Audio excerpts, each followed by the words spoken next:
Morning. Morning.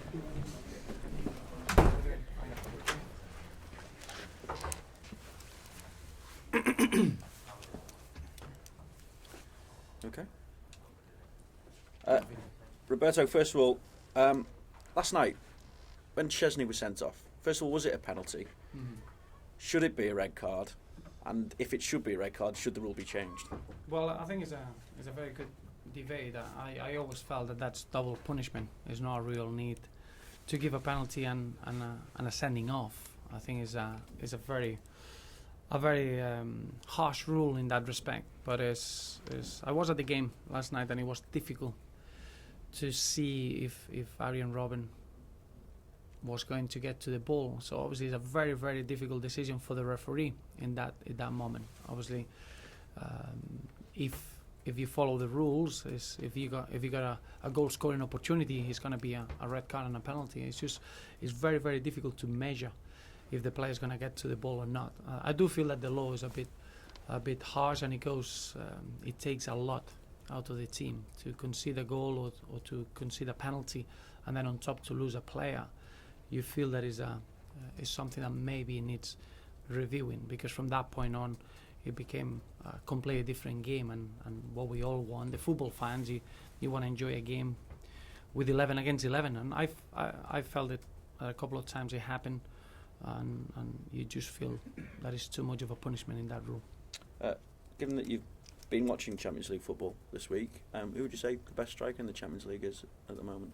Well, it depends. I think strikers is different how you assess in terms of being the best. Is that the most influential for each team, or the one that he can score goals in any situation? I think at the moment, if you want to highlight a striker that's very, very important for a team, is Diego Costa for Atletico Madrid. For him to be able to have his debut in the Champions League and score a goal against Milan in the knockout stages, I think it shows you the mentality that he has, and it's been a real good season for him. But obviously you get the best strikers in world football playing this competition, so it would be very unfair to pick one.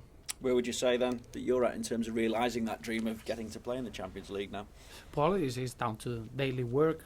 Really, I think it's good to have aspirations, but it's important as well that we get step by step, and the game that we have at the weekend is going to tell us a lot about that. I think it's important that as a team we keep working, we keep developing, we keep getting stronger, but only when you get in a match day experience against the teams that they are competing in the Champions League, that we're going to get a clear idea how far we are.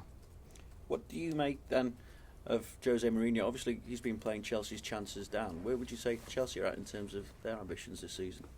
Well, obviously from the outside, I think the manager, when you are a manager of a football club, you know where you are in terms of your plan and your strategy in terms of bringing a project together. So obviously a manager will always give you a view from that position of knowledge. From the outside, clearly Chelsea looks at a team that they are capable of competing for the title, at the same way that I can see Arsenal and Manchester City with strong arguments to win this title. Is the final third of the season. I think now is the time that the teams can speak about the aims of the season. When you see the way that the teams are showing the points tally that they have in the table, it's clear that those three clubs will have clear ambitions of winning the title, and rightly so. And obviously Jose hasn't taken the criticism lying down, but what do you make of the criticism he's received from other managers, saying that by taking yourself out of the title race you have a fear of failure? Well, as I say, it doesn't affect us at all. The only thing is affecting us is that we're facing a very good Chelsea side, and as I always say, that football is not about managers. Football is about the players, and making sure that as a team you can develop and perform well. We're looking forward to the game at Stamford Bridge. As you know, is one of the hardest places to go and get 3 points, and I think it's going to be a terrific measurement for ourselves to see where we are after the disappointment that we had at White Hart Lane. I think it's something that we need to change, something that we need to correct, something that we need to use in our advantage, to use that experience that when you are the better side and you play well, you need to win the football game. So we're looking forward for that that experience and that challenge ahead. And for you, does the top four remain a realistic aim, or does it almost hinge on how you get on this weekend? No, not really. We'll never. I think we are in a position now that we're going to approach every game in the same manner. We want to win every game that we go into, and if we can get at the end of the season with a points tally that grants a top four position, we'll welcome that. I think we need to aim high, and we need to. The way to do that is trying to win every single game that we got in front of us. We got 13 games, and that's a very a specific league now within the campaign. So we focus on that, trying to get as many points as we can, and clearly the margins are very small. We're there. The points difference between being in the top four now is still an achievable aim for the teams that they're in position 5th, 6th and 7th. So it's something that we're going to really give everything we got. You've also brought Duncan Ferguson into the first team coaching squad. What was the thinking behind that decision? Well, he's developing into a really exciting coach, and he's been working with the first team in a part-time basis. It's been a big influence in the work that is done with the under-18s, and I do feel that we need his influence in the first team environment. So we're gonna enjoy having Duncan Ferguson on a permanent post with the first team as part of his development, and where he is an Evertonian, an out-and-out influence internally, and is going to be a big part of the staff in the first team from now till the end of the season. How much of a help is it having such an iconic figure around the club? Because that's what he is. He's a cult figure with the Evertonians, and Yes. What else does he bring? Well, he brings real direction to the youngsters, as you mentioned. I think when you're a young player and you want to get a little bit of a advice and direction, I think Duncan is going to be the perfect person to give that sort of direction. But I think more in terms of the way he's been working really hard in seeing the game from a different angle, a different perspective, and developing as a coach has really impressed me. And I think is someone that will become into someone very special in that first team structure. The players respect him, and we're gonna get a lot out of his work. Do you see him as someone who's going to move on to become a manager as well? Because I suppose when he finished his playing career, he wasn't necessarily seen in that kind of bracket. Oh, he's got the desire and the hard work that is needed when you're in love with the game. That's something that it doesn't change. It's for the rest of your life. And I think Duncan now is really taking that role with real desire, and is someone that he can achieve as much as he wants in that area. I've seen a huge difference from the beginning of the season, from August until now, and I think now is the right time for him to have a permanent input in the first team. And how are you squad-wise? Well, we only got the 3 long-term absentees. I think we're in a very strong position, probably one of the strongest positions that we had whole season. Romelu Lukaku has shown very good signs. He's working with the group. Obviously, he's not allowed to play at the weekend, but obviously is someone that is fully fit and available to get back into the first team action now. So apart from Brian Oviedo, Darren Gibson and Runa Kone, everyone is fit and available. And obviously Stephen Naismith had the little bump at the weekend, but do you see him as an impact player? Not really, no. I think Stevie, at his age and with the experience that he has at international level and now with us, he's gone past that stage of having an impact player. I think it's been a real joy to see him enjoying his football. I think it shows you that he's someone that he can adapt into different positions. That brings a big strength into our squad, and it's been very important so far, and I still think that he's going to get even better. So we're really excited about seeing Stephen Naismith developing into the player that he can be with Everton.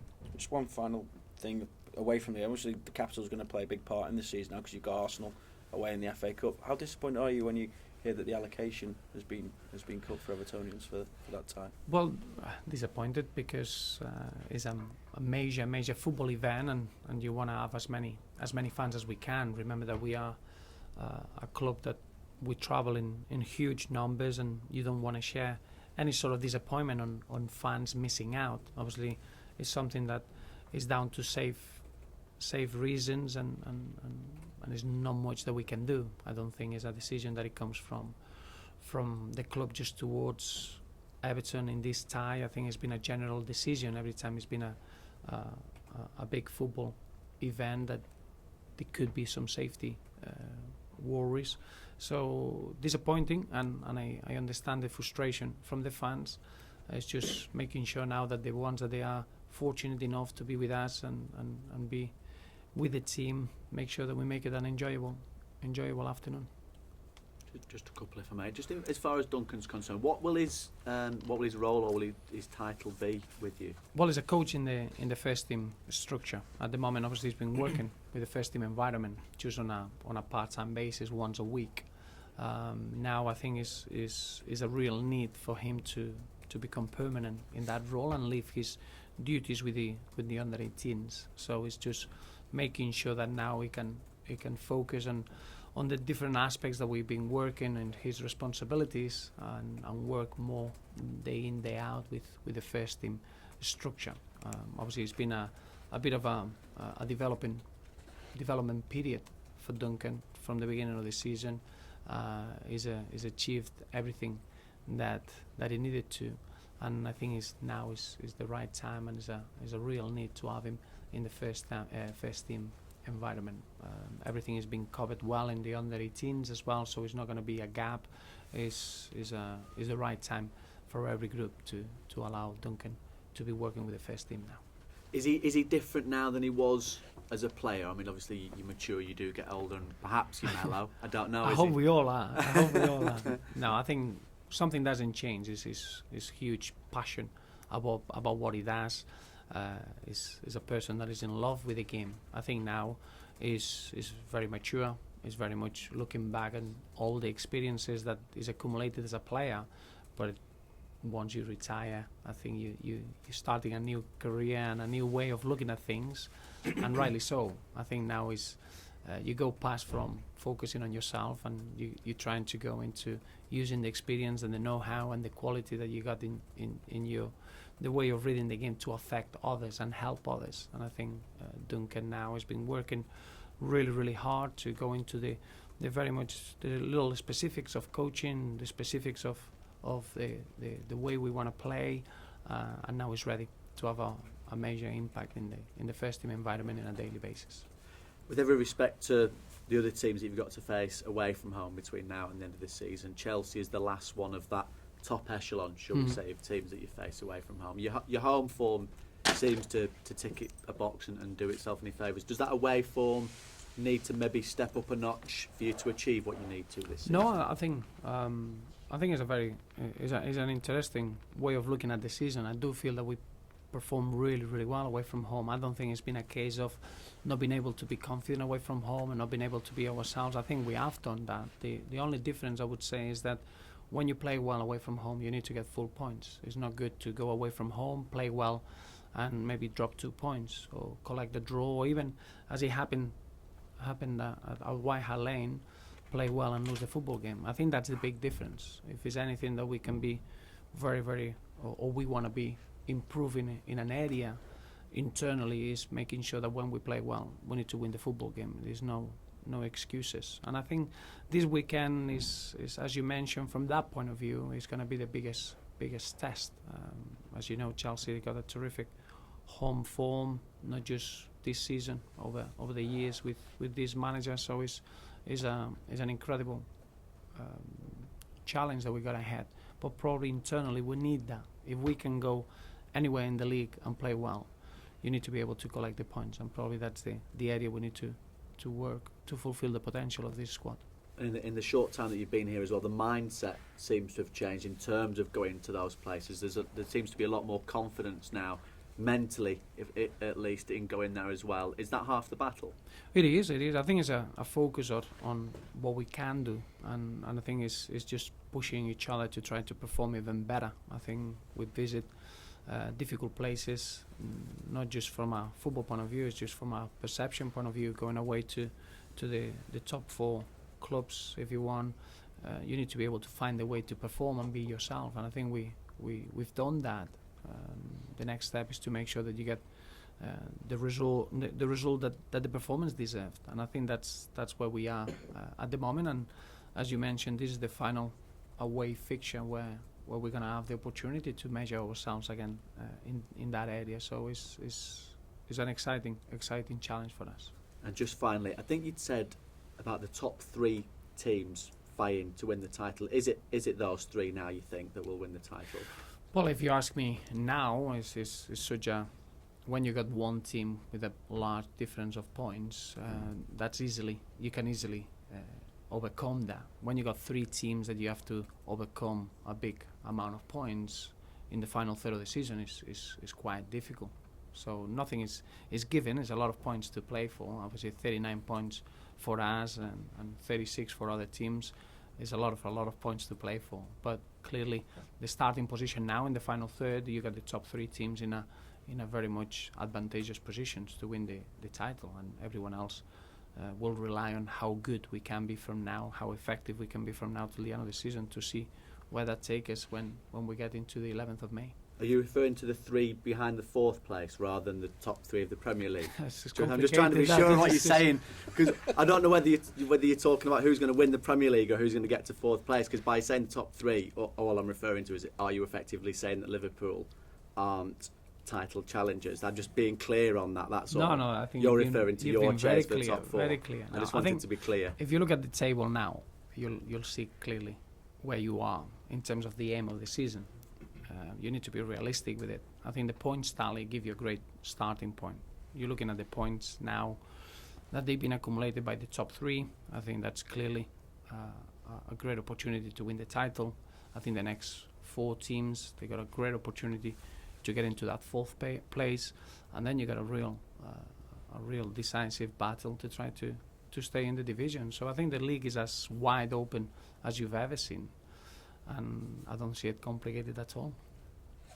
It's just made it complicated. Just being clear, that was all. Good. Thank you. Excellent.